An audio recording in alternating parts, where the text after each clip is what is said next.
পারবো না।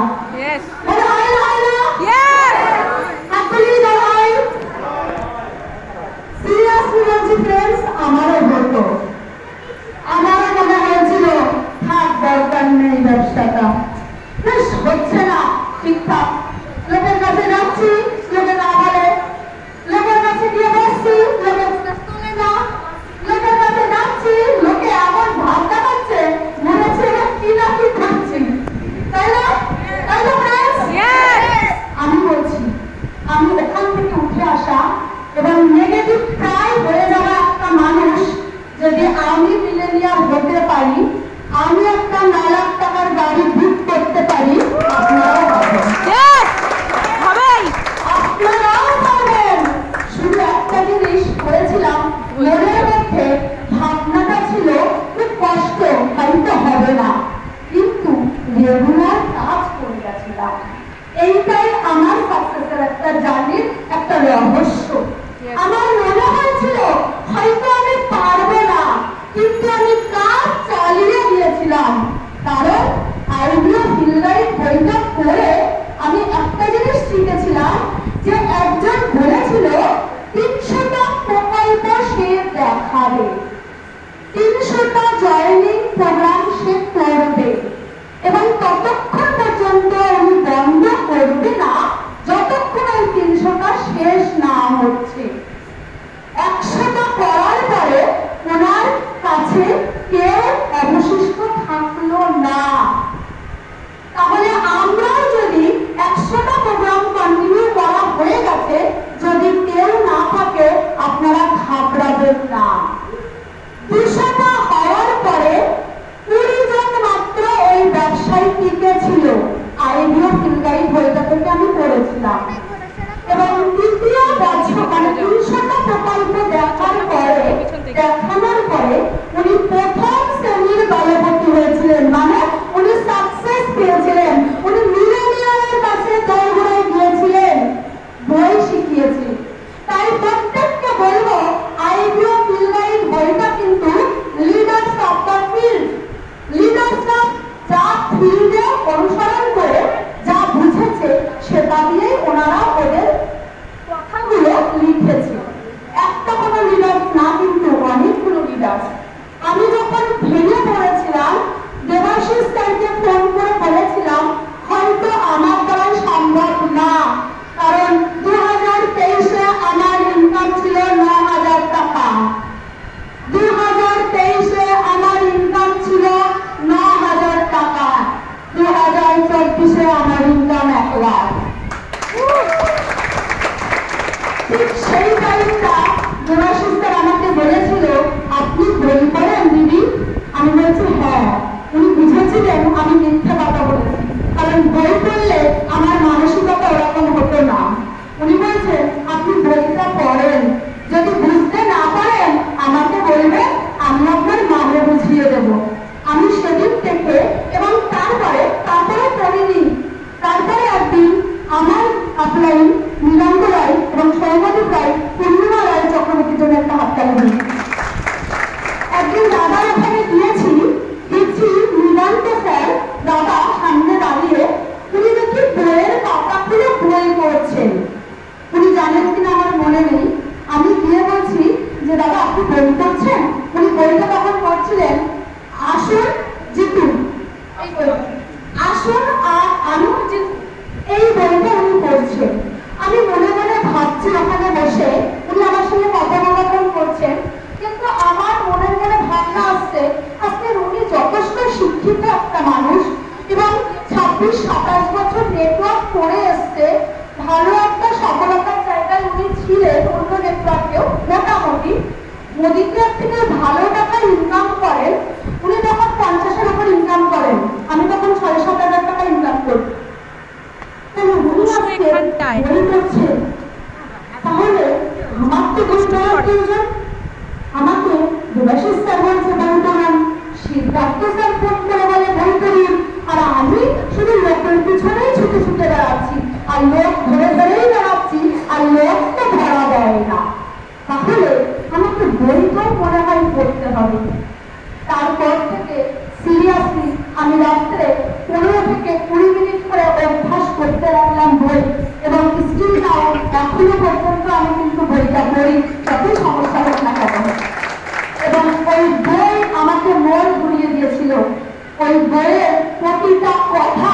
মনে হয়েছিল যে এটা আমারই কথা, এটা আমার ফেলিয়ারটা লেখা।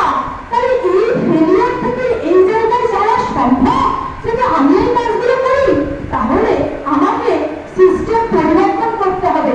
আমি যে সিস্টেমে চলছি সেই সিস্টেমটা সঠিক নয়।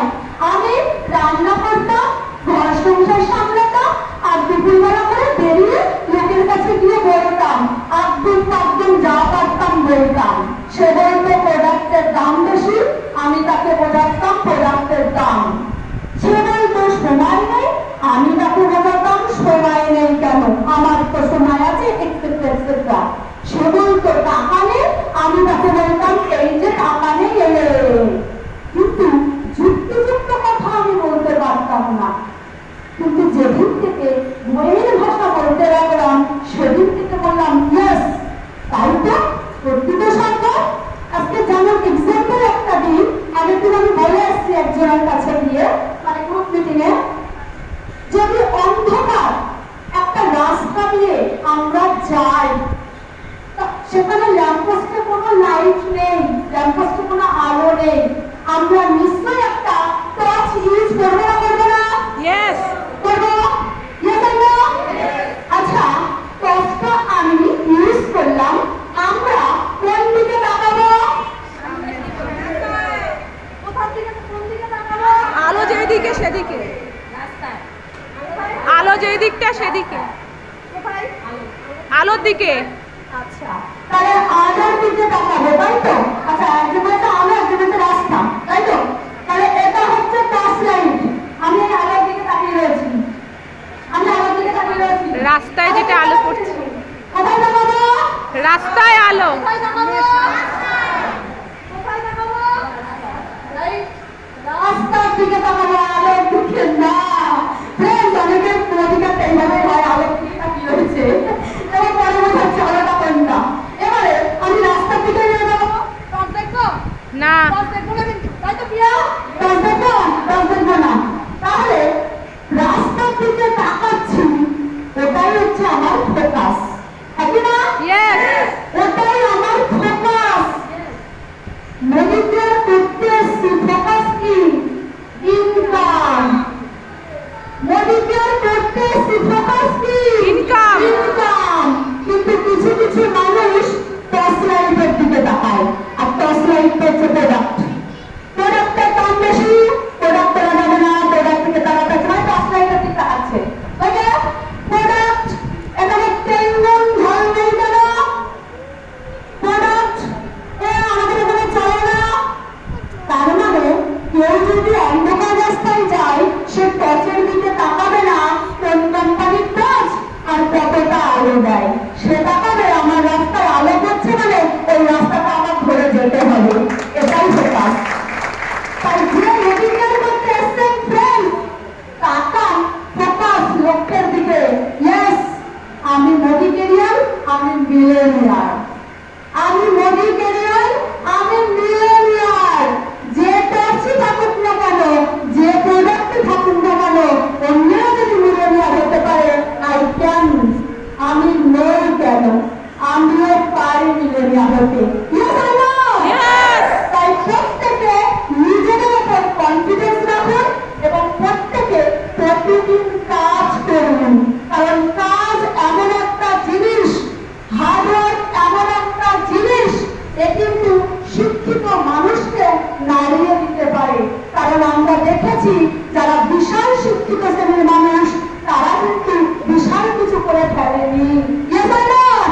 একটা স্কুল টিচার বিশাল কিছু করতে পারেনি, একটা বিশাল বড় ব্যাংকের ম্যানেজার বিশাল কিছু করতে পারেনি, কিন্তু একটা অশিক্ষিত সামান্য একটু অশিক্ষিত হওয়ার পরে হার্ডওয়ার্কের ফলে সে কিন্তু একটা ভালো জায়গা অ্যাচিভ করেছে।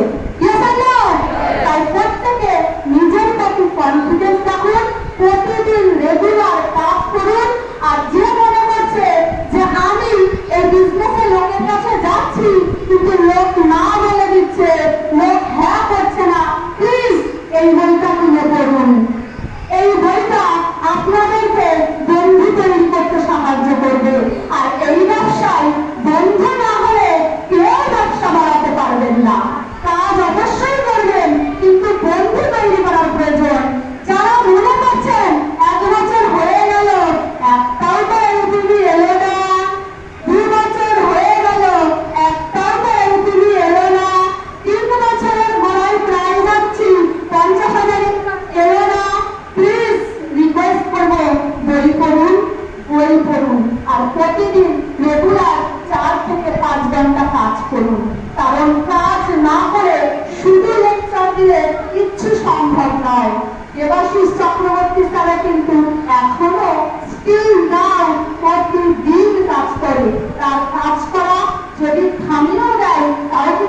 সুনাম বাড়বে, তাও কিন্তু সে কাজ করে যাচ্ছে। Yes or no?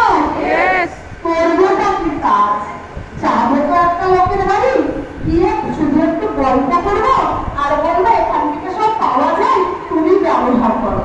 এই তো কথা। এইটুকুনি কথা বলার জন্য একটা গুন্ডা ভাড়া করে নিয়ে যাবেন না প্লিজ। আমার মনে হয় যে আপনার যাওয়া মানে এইবার আমি হচ্ছি ভিলেন, আর আমার চারিদিকে রয়েছে সব গুন্ডা, সব চলে এসো।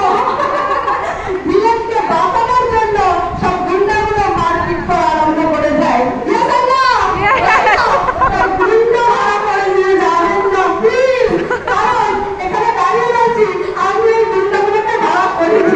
বিশ্বাস করুন, এনাদের মুখ থেকে শুনবে এবং এনারা ওনাদের গুন্ডাগুলোকে ভাড়া করেনি। তাই কিন্তু আজকের এই জায়গায়, কারণ শুধু মানুষের কাছে বসেছে, তাদের মন বুঝেছে, তাদের সঙ্গে